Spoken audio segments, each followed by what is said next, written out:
Welcome friends. तो real numbers यानी वास्तविक संख्याओं के ऑब्जेक्टिव टाइप क्वेश्चन में भाग 2 में आपका स्वागत है। तो मैं आपको 11वां क्वेश्चन कराता हूँ। पर्सन है कि the product of a non zero rational and an irrational number. तो कह रहा है कि अगर हम प्रोडक्ट करते हैं यानी गुना करते हैं एक नॉन जीरो रेशनल नंबर को एक इरेशनल नंबर से गुना करते हैं, यानी एक रेशनल को अगर एक इरेशनल से गुना किया जाए तो बोलने का क्या आता है। तो ऑलवेज इरेशनल आता है, ऑलवेज इरेशनल आता है, रेशनल या इरेशनल आता है या वन आता है। तो आपको याद करना है कि जब भी एक रेशनल को इरेशनल से गुना करते हैं तो इरेशनल बन जाता है। ठीक है, एग्जाम्पल के लिए अगर मान लो 2/3 एक परिमेय संख्या है और इसे r√3 यानी अपरिमेय संख्या से गुना करें तो 2 गुना √3/3 ये भी एक अपरिमेय संख्या होता है। ठीक है, तो हम जानते हैं कि जो product of non zero rational and an irrational number is always irrational, तो therefore it is a irrational number. तो हमारा आंसर हो जाएगा ऑलवेज इरेशनल। तो ऑलवेज इरेशनल के हिसाब से ऑप्शन नंबर ए करेक्ट हो जाएगा। ठीक है, क्वेश्चन नंबर 12 करेंगे। क्वेश्चन नंबर 12 में लिखा है कि the number of decimal places after which the decimal expansion of the rational number 9/2⁴ × 5 will be terminate is. कह रहे कि ये जो संख्या है 9/2⁴ × 5, अगर हम इसको मतलब इसको डेसिमल प्लेस में बदलें तो इसका तो ये कितने अंकों के बाद टर्मिनेट होगा। तो 9 के बट्टे में देखा जाए तो 2⁴ है, तो 5⁴ ही है। तो हम 5⁴ बनाने के लिए 5⁻³ को ऊपर नीचे गुना कर देंगे। तो यहाँ 5⁻1 था, 3 गुना करने से 4 हो जाएगा। तो 9 गुना 5⁻3 125 होता है और बट्टे में आ जाएगा आपका ये 2 5 से गुना होगा 4 बार, तो 2 × 5 = 10, 2 × 5 = 10, 2 × 5 = 10, 2 × 5 = 10, इसे 4 बार गुना हो जाएगा। तो नीचे आपका आ जाएगा 4 0 और ऊपर आ जाएगा गुना हो जाएगा भैया। 9 × 5 = 45 का 5 हासिल गया 4, 9 दूनी 18 4, 22 का 2 हासिल गया 2, 9 2 11। अब दशमलव लगेगा 1 2 3 4, क्योंकि 4 0 है तो 1 2 3 4, 1 2 3 4, इन चारों के आगे दशमलव लगेगा तो हमारा आ जाएगा 4। तो हमारा आंसर हो जाएगा 4 डेसिमल स्थान तक ये टर्मिनेट होगा। तो हमारा ऑप्शन नंबर हो जाएगा सही डी। उम्मीद करता हूँ समझ में आ गया होगा। 13वां क्वेश्चन करते हैं। इसमें लिखा है कि the decimal expansion of rational number will terminate after. तो ये भी वही क्वेश्चन है, बोल रहा है कि 14,587 और बटे में लिखा है 1250। कह रहे हैं अगर हम इसको डेसिमल एक्सपेंशन में बदलें तो ये कितने अंकों के बाद मतलब कितने अंकों के बाद ये टर्मिनेट होगा। सही है,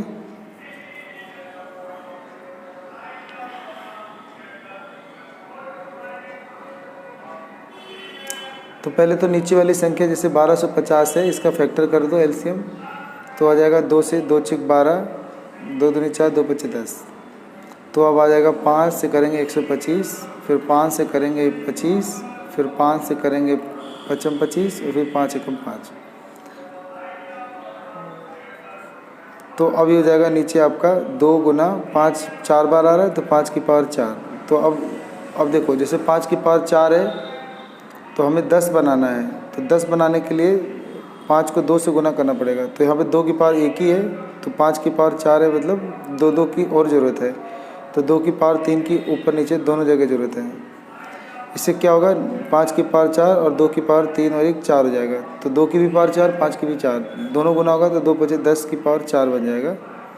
और ऊपर हो जाएगा आपका 8 गुना 2⁵3 8 होता है। ठीक है, अब 8 से गुना कर दो। 8 7 56 का 6 हासिल गया 5, 8 8 64 5 69 का 9 हासिल गया 7 6, 8 5 40, 6 46 का 6 हासिल गया 4, 8 4 32 और 4 36 का 6 हासिल गया 3, 8 8 3 11 और बट्टे में आ जाएगा आपका 1 2 3 4 0। तो दशमलव 1 2 3 4 अंक के आगे आएगा।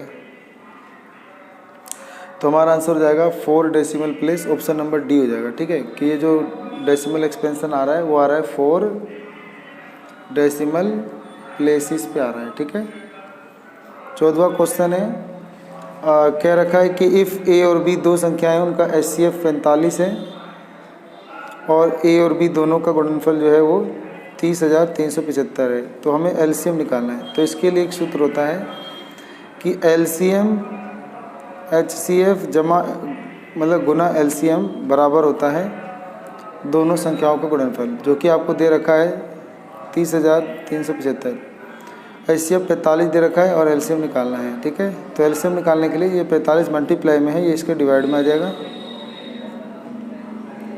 अब बस इसे डिवाइड देना है। ठीक है, तो आप इसको डिवाइड दे दोगे तो आपका आंसर आ जाएगा। डिवाइड दे देते हैं, तो पहले 5 के टेबल से दे देते हैं। 5 × 45, 5 से दे दिया, 5 × 30, 0, 5 × 7 35, 55 25, फिर 9 से दे दिया, 9 × 6 54, 9 × 7 63, 9 × 5 45, तो 675 आ रहा है, जो कि option number 675 option number D में आ रहा है। तो आपका ऑप्शन नंबर डी करेक्ट हो जाएगा। सही है।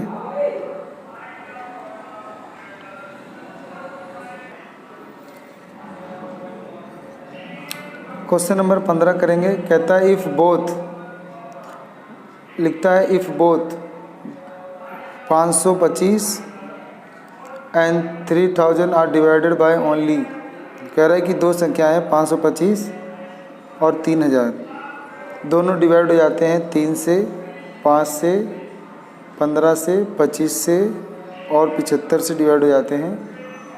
तो व्हाट इज़ द एचसीएफ, तो हमें इनका एचसीएफ निकालना है। तो क्योंकि कोई संख्या जब इन सबसे डिवाइड हो जाती है, ठीक है, तो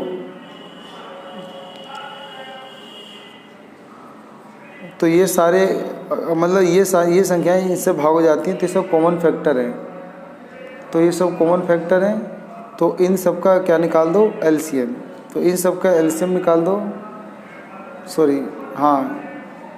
तो इन सब का एलसीएम निकाल दो, वही आपका एचसीएफ होगा। तो इस सब का जो एचसीएफ है वो आपका 75 आएगा। ठीक है, तो आपका आंसर हो जाएगा सी। देखो प्रश्न था कि अगर ये दो संख्याएं हैं 525 और 3000, ये डिवाइड हो जाते हैं 3, 5, 15, 25, 75 से, तो then what is the HCF. तो दोनों का एचसीएफ क्या होगा।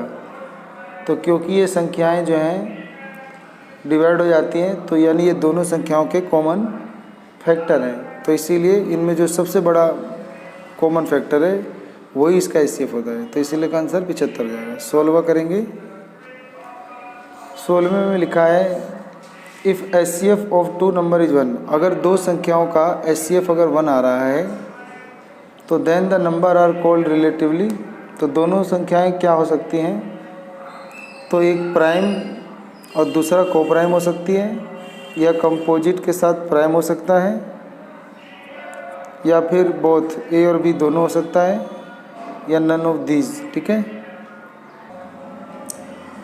तो देखो इसका ऑप्शन नंबर ए हो जाएगा कि प्राइम नंबर, अगर आपके पास एक प्राइम नंबर है और दूसरा को प्राइम नंबर है, तो इन दोनों का एचसीएफ 1 होता है। प्राइम नंबर क्या होते हैं, prime number are those numbers which have only 2 factor. Prime number वो होते हैं जिसके केवल 2 फैक्टर होते हैं, एक 1 और एक इटसेल्फ, यानी वो खुद। आगे लिखा है coprime number are the set of those numbers that have only 1 as a common factor. Coprime number उन दो अंकों का सेट होता है जिसमें कॉमन फैक्टर एक ही होता है, जैसे कि 35 और 39। तो इन दोनों का जो एचसीएफ है वो 1 होता है। तो इसीलिए एक प्राइम नंबर लो और एक को प्राइम नंबर लो, तो इन दोनों का एचसीएफ जो होगा वो हमेशा 1 आएगा। ठीक है, तो हमारा ऑप्शन नंबर ए हो गया। 17वां क्वेश्चन करेंगे। 17 में लिखा है the exponent of 2 in the prime factorisation of 144। कह रहा है 144 का अगर हम प्राइम फैक्टराइजेशन कर दें, यानी अगर हम इसका एलसीएम कर दें,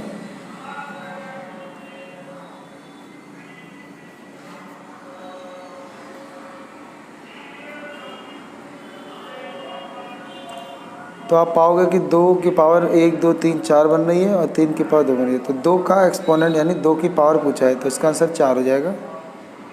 तो ऑप्शन नंबर इसमें बी करेक्ट हो जाएगा। ठीक है, 18वें में लिखा है कि द प्राइम फैक्टराइजेशन ऑफ 3825 3825 का प्राइम फैक्टराइजेशन क्या होगा, तो इसका आप एलसीएम कर लेंगे। तो ये पहले 3 से डिवाइड होगा, 3 कम 3, 3 दूनी 6, 3 से 21, 3 पचे 15, फिर 3 से होगा, 3 चौक 12, 3 दूनी 6, 3 पचे 15, फिर उसके बाद ये 5 से होगा, 5 8 40, 55 25, फिर 5 से होगा, 5 का 5, 5 7 35, फिर 17 से होगा, 17 एकम 17, तो बनेगा 3 की पावर 2, 5 की पावर 2 और 17। तो ये ऑप्शन आपका सी देता है, ठीक है। इसके बाद हम करेंगे 19वां क्वेश्चन। लिखा है the value of X and Y in the figure. हमें ना एक फिगर बना हुआ है, इसमें एक्स और वाई की वैल्यू पता करनी है। तो देखो एक लिखा हुआ है ऐसे वाई के नीचे लिखा हुआ है 4, मतलब एक 4 लिखा हुआ है, और फिर लिखा है एक्स, और फिर लिखा है 3 और 7।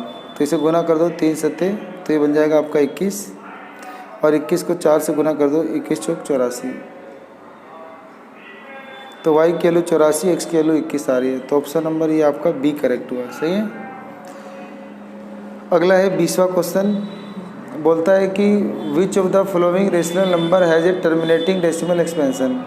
निम्नलिखित संख्याओं में से कौन सा जो परिमेय संख्या है उसका दशमलव प्रशांत शांत आएगा।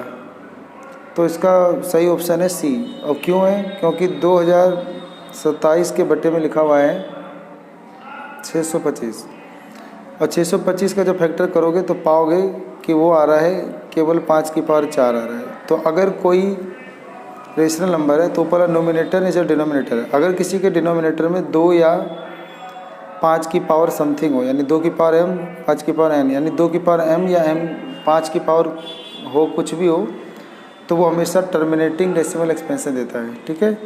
तो इसीलिए सी ऑप्शन जो है आपका टर्मिनेटिंग डेसिमल एक्सपेंशन दे रहा है, क्योंकि इसके जो नीचे वाला डिनोमिनेटर है उसमें केवल 5 का ही मतलब फैक्टर है, सिर्फ 5 का मल्टीपल है, इसलिए ये एक टर्मिनल डेसिमल एक्सपेंशन है, ठीक है। तो मिलते हैं अगली वीडियो में।